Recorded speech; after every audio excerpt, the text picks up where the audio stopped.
Shabbat Shalom. And Moadim L'Simcha. What day is it today? It's Shabbat, and it's also Sukkot. So which one is on top? Shabbat, really? Then why were we reading from a non-weekly parashah?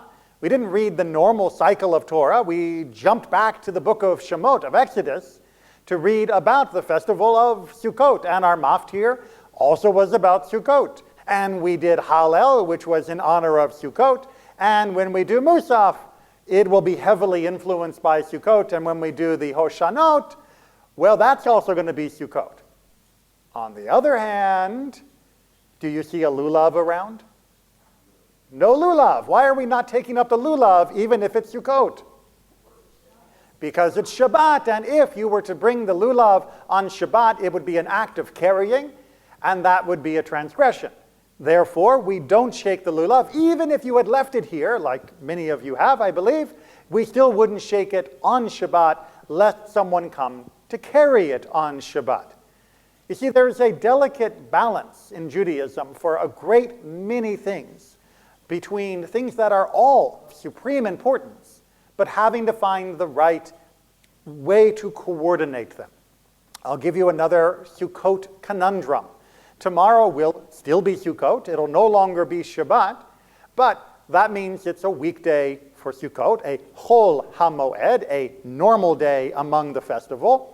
And we will again be blending things. We will be doing a Torah reading. We don't normally do that on a Sunday. And we will also be doing Hallel. Don't normally do that on a Sunday. And we'll be doing Musaf. Don't normally do that on Sunday.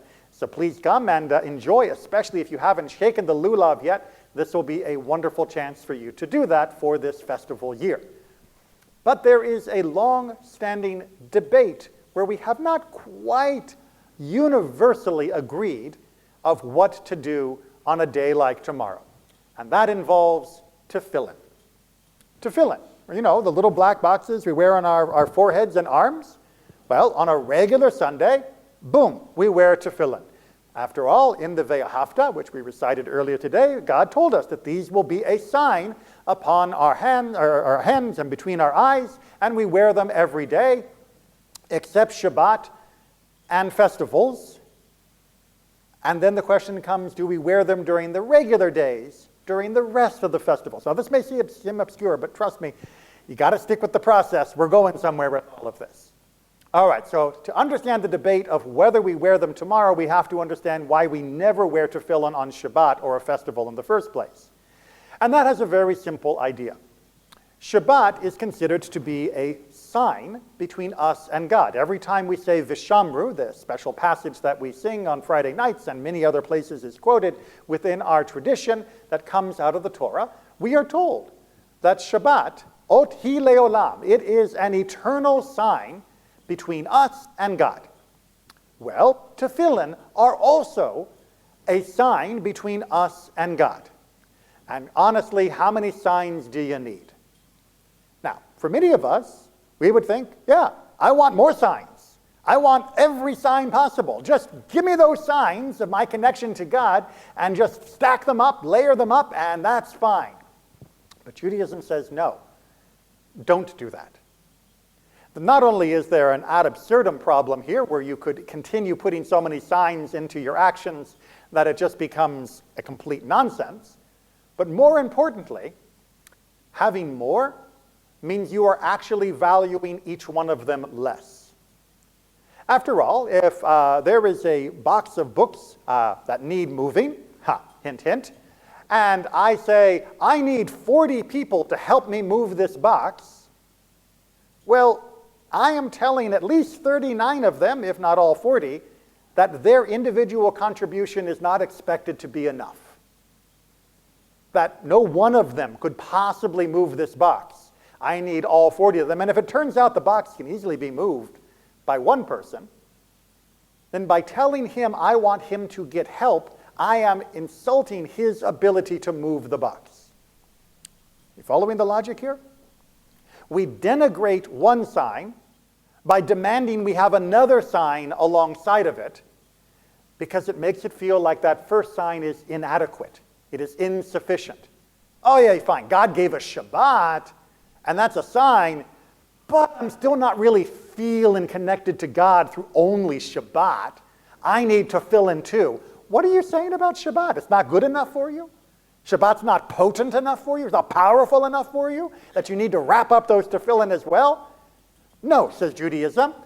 Put down the tefillin. Let Shabbat be your sign for today. Everybody following that? Okay. On a festival as well. Festivals are also symbols, but festivals come in two layers. There is the actual Yom Tov, the actual Chag, the day that is the festival day. The first 2 days of Sukkot, and then Shmini Atzeret and Simchat Torah coming up in the week ahead of us. But then there is the layer beneath that called Chol HaMoed, the intermediate days, where it is not the actual day of the festival, but it's during that festival period. Is that enough of a sign, or is that not enough of a sign? Do we wear tefillin, or do we not wear tefillin during that mid-level festival feeling? And this is an ongoing debate right up until today. And there are some communities who say the festival is the festival, even if it's not the full Yom Tov version, it's still enough that wearing tefillin would make it seem like the festival was inadequate during these intermediate days, therefore no tefillin. And then there are others who say, no, it's not the full festival, it's only the mid-level, and therefore it is inadequate, and we need to recognize that and supplement it with our tefillin. And this debate continues. Now, I was taught and continue to practice the tradition that the festival is the festival, and during the intermediate days, I do not wear tefillin. But if somebody else chooses to wear tefillin, I'm not going to be upset. If they choose to wear tefillin on Shabbat, however, or on the day of Chag, then I am going to have to take them aside and go through this whole sermon again with them, explaining to them that what they are doing is in fact denigrating the holiday or Shabbat rather than celebrating it. That sometimes less is actually more. That sometimes we can overdo it, and we need to make sure we have a little bit of space to appreciate that moment in and of itself. Now, this is something I learned in a very different context when I was much, much younger. As some of you know, I was raised in a Reform congregation until just after my bar mitzvah. And in that congregation, as is customary in many Reform congregations, when we came to Kaddish Yatom, the mourner's Kaddish, everybody stood. The entire congregation would stand for the mourner's Kaddish. Now, the logic underlying that, at least as it was explained to me and as I'm recalling from 40 years ago, was that, well, after the Shoah, after the Holocaust, we acknowledge that some Jewish person died on every day of the year, so every day is a yahrzeit, and that many of them, their entire families were wiped out, and therefore there is nobody to say Kaddish for them on their yahrzeit. So we will all universally undertake our ability, our opportunity to say Kaddish on behalf of everyone, everywhere, all at once. Now, I appreciate the sentiment behind that, but there is a problem.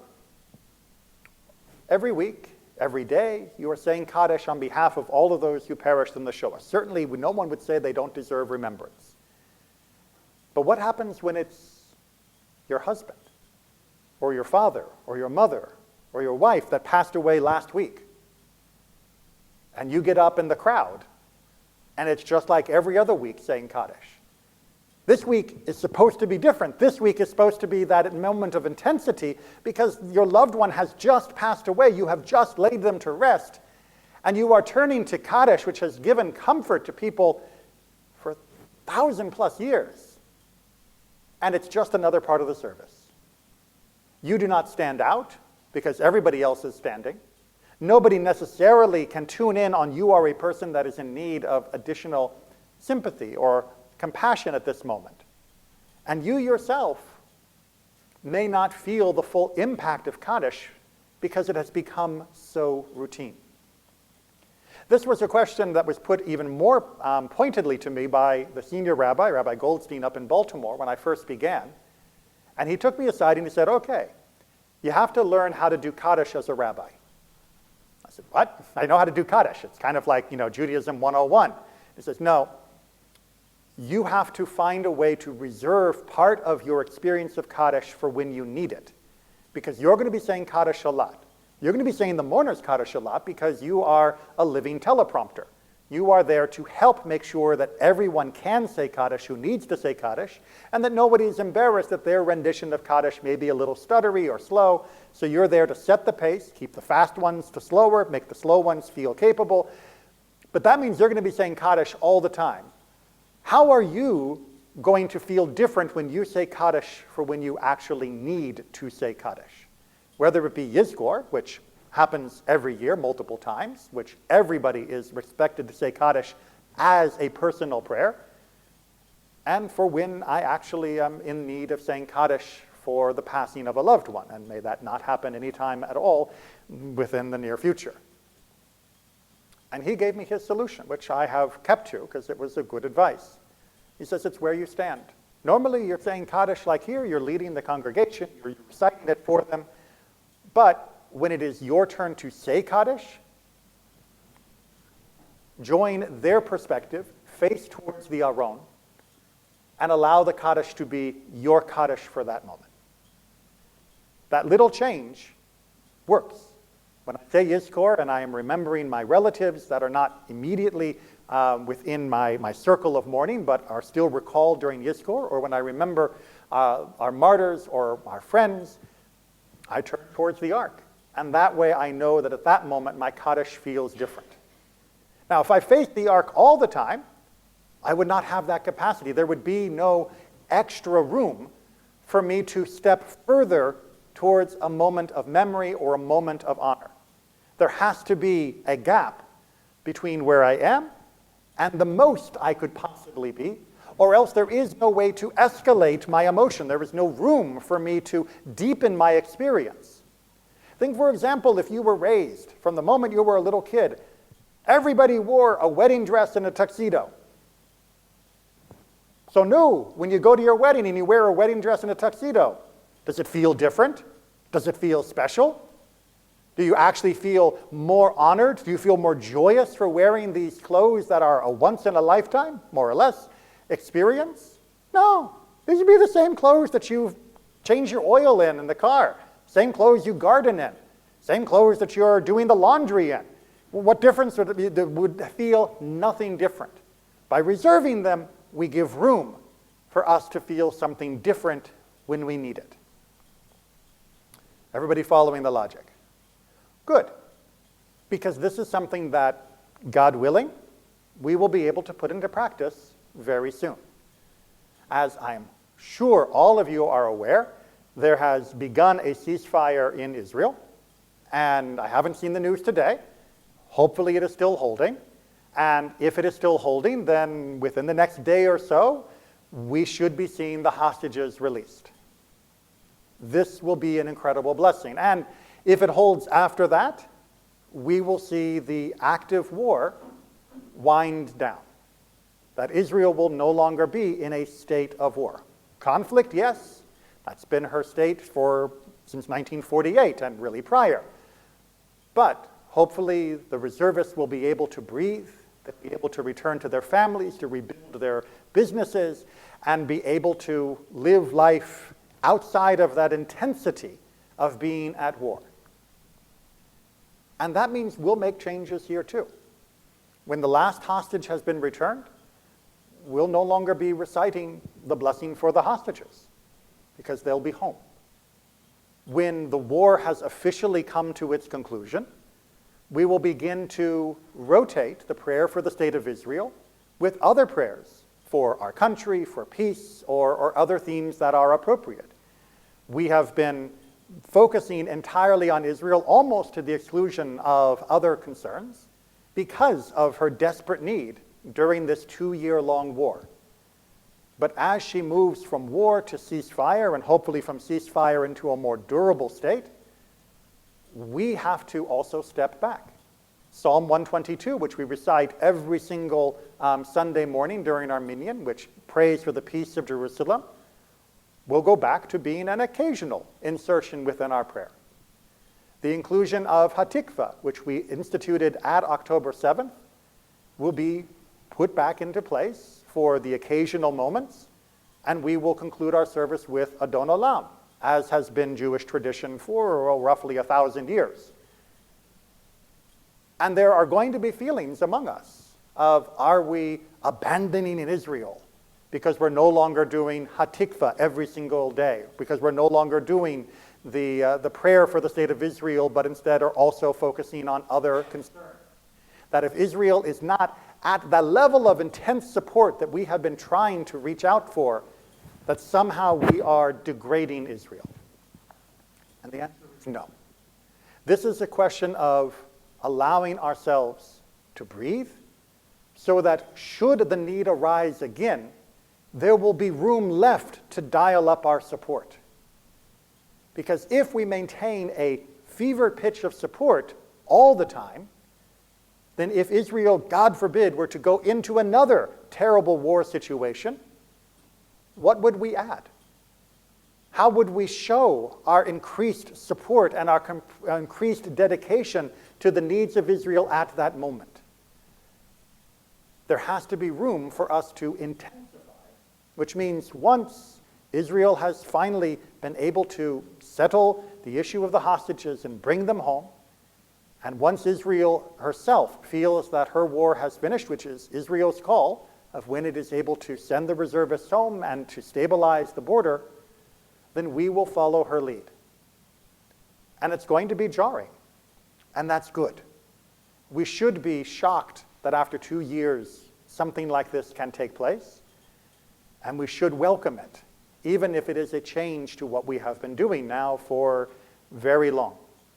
And we should not consider it to be a dismissal of Israel's needs, but instead a celebration that she has reached a new level of security, one that I hope will continue to grow into greater security in the long term. And we will be prepared to return, to increase our dedication and our calling out on her behalf, should, God forbid, another tragedy occur. We have numerous days of mourning throughout the year that are in commemoration of the destruction of the first temple mostly, although other tragedies have occurred on them as well.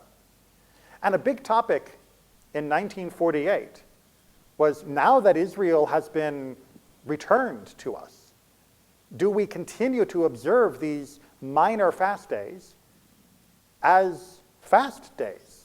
Do we continue to mourn as though Israel were still completely in ruins? Can we visit Tel Aviv and see the amazing growth of that city and all that she has accomplished in just over 100 years and not feel joy? Are we supposed to act like we are still living in the shadow of the Roman Empire or the Babylonians? Or can we acknowledge that things have gotten a little better? This was debated among the rabbis for thousands of years before 1948. And in 1948, many conservative rabbis, and I consider myself to be a student of their interpretation, say we should continue to acknowledge these days as part of our history. We should continue to mourn for the tragedies of the past and learn from them. But we should not fast on these days. Tisha B'Av, yes, because it includes much more than just the destruction of Israel in those two events of the first and second temple.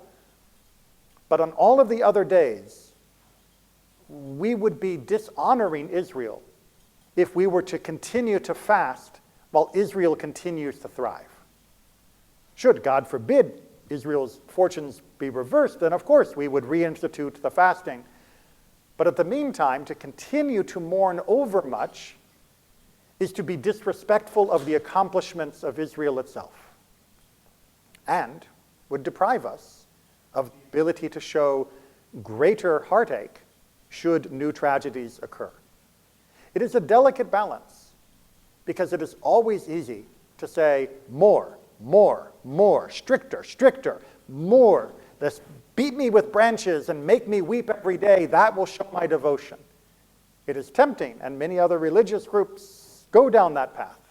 But Judaism has fought from the question of our tefillin or shaking lulav to the question of how we mourn the destruction of our state to make sure that we do not go overboard, that we do not dive away from any common sense, and most importantly, that we keep within our soul room to find joy that is unexpected, room to find sorrow that is unexpected, and room to find determination to be able to increase the intensity of our support when it is needed. So God willing, and through the agency of so many people, we can hope that next week our service will look a little different, not just because Sukkot will be over, but because Israel will be taking a deep breath. If it doesn't happen next week, might be the week after. Or it could all fall apart because Hamas is a treacherous negotiator, and we could continue the war for who knows how long. We pray that that does not occur for the sake of Israel, but we are prepared for either eventuality. That is what our wisdom has taught us. Shabbat Shalom, Moadim L'Simcha.